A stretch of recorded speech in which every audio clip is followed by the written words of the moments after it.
Într-una din zile, copiii au ajuns la un loc special, Mănăstirea Sfânta Elena de la Mare, din Costinești. A fost o oprire tăcută. Acolo, timpul părea mai lent, mai blând. Au privit icoanele, zidurile albe, crucea în vânt. Poate n-au înțeles tot, dar au simțit liniștea și asta era suficient. După vizită, au mers pe o cărare care ducea direct spre apă. Au cules scoici, au privit marea altfel.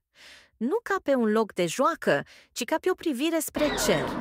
Fiecare scoică era o poveste, fiecare val o întrebare. A fost o plimbare simplă, dar cu ecou adânc.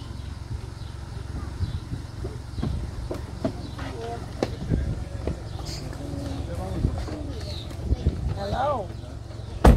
La Elena de Mare. Așa se numește.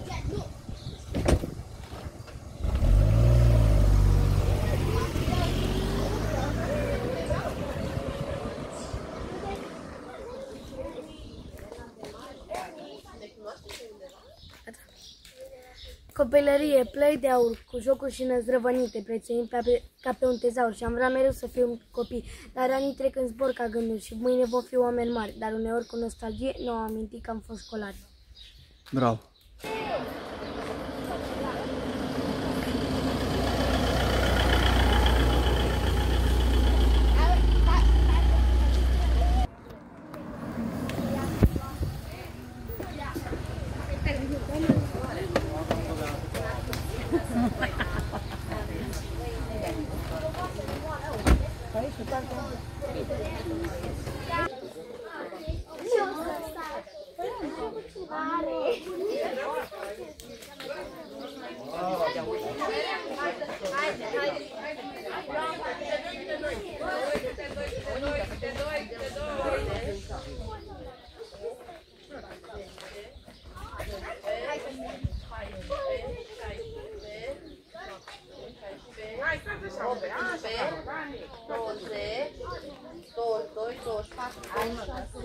Da. Cum n-avea un să rămână în cameră, vedeți? Eu vreau.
Siamo comuni di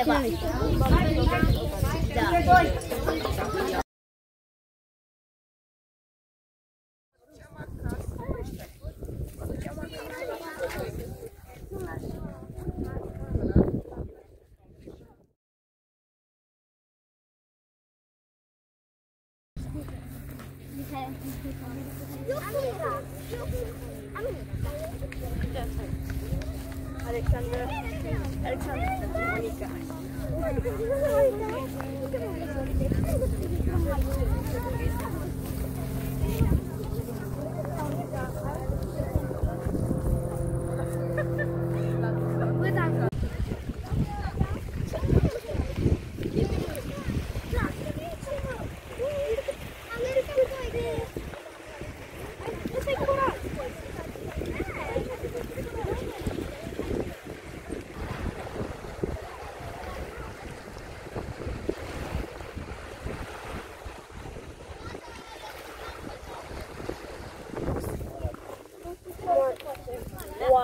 e piatră, e piatră. Nu e piatră, nu vede. Echiparea și aici!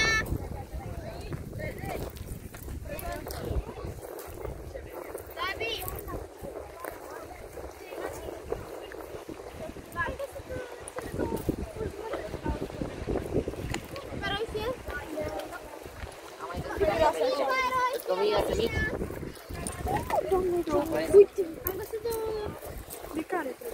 Maria! Maria! Maria, sus! Maria! Hai mai!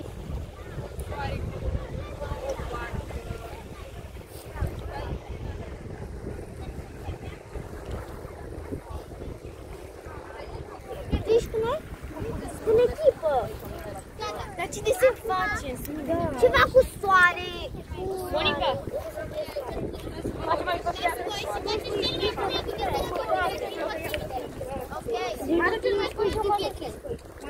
Davide, te-ai cu noi? Lasă acolo, Denisa, pentru că facem brațele.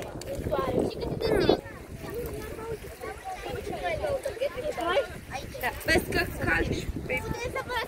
Și cu Monica cu desenele mele.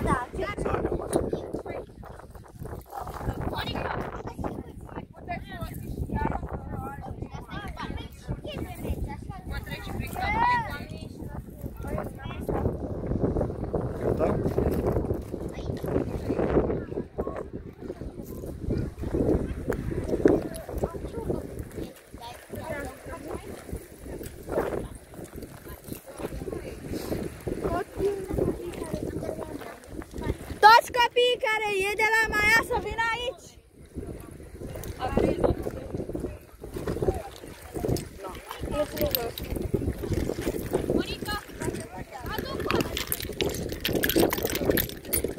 Noi două și cu băiatul scuțele.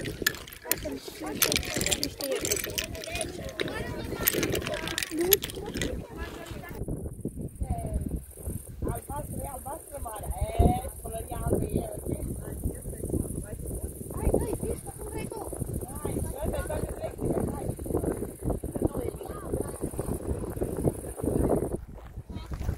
Ce faci aici? Ciorbă?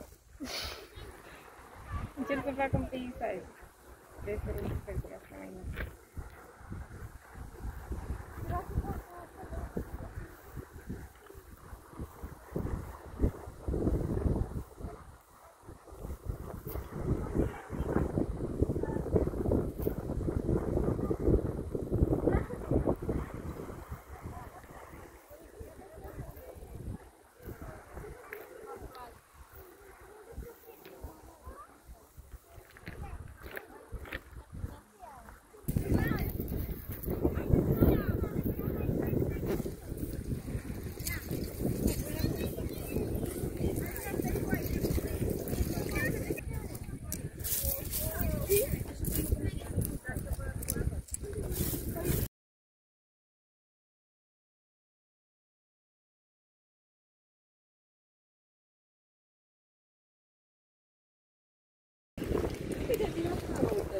Ce faceți aici?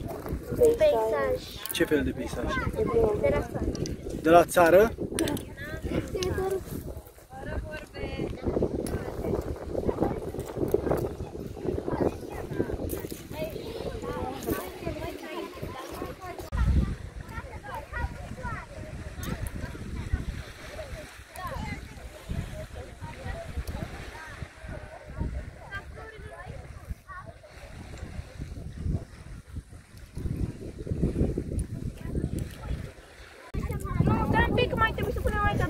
Ce aici, copii?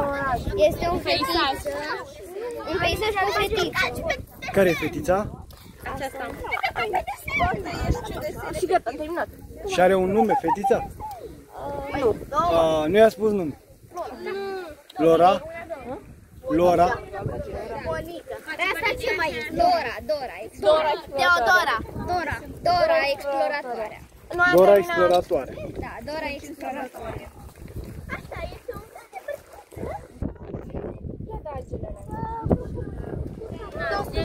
Poți să spui ce ai făcut aici? Facem o inimă. Facem o inimă. Aici e un copac cireșe. Aici e o fată. Aici e o scară. Și iarbă plină de scoici. Și ăsta e un soare. Deci ăsta e soarele. Așa. Arată așa pe degetul. Ăsta e soarele. Deci soarele. Mai ce? Soarele, da. Ăsta e un copac, un cireș, adică. Da.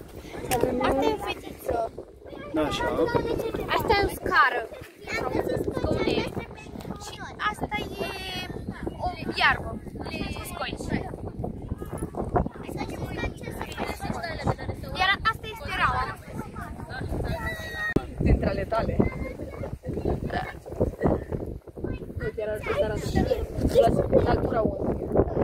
A dispărut! Of, Doamne! M-a furat-o în vântul. A, gata.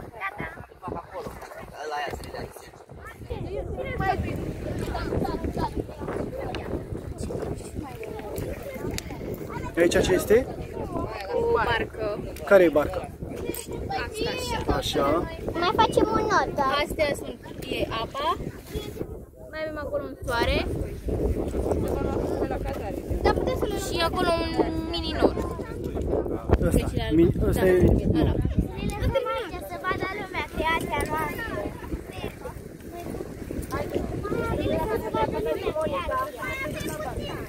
Și atât. Nu? Mai duce acum.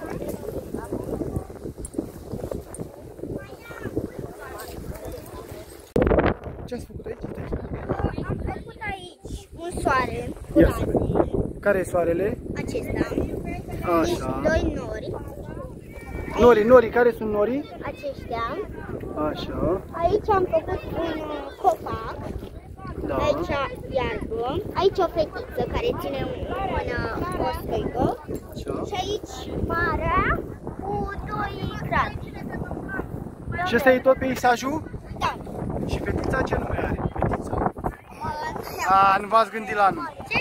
Adică face Marinela? Marinela. Gata. Ca să pot să fac poză. Nu, lasă-l acolo. Mănăstirea Sfânta Elena de la Mare a fost pentru ei mai mult decât o oprire. A fost un moment de liniște, credință și suflet curat.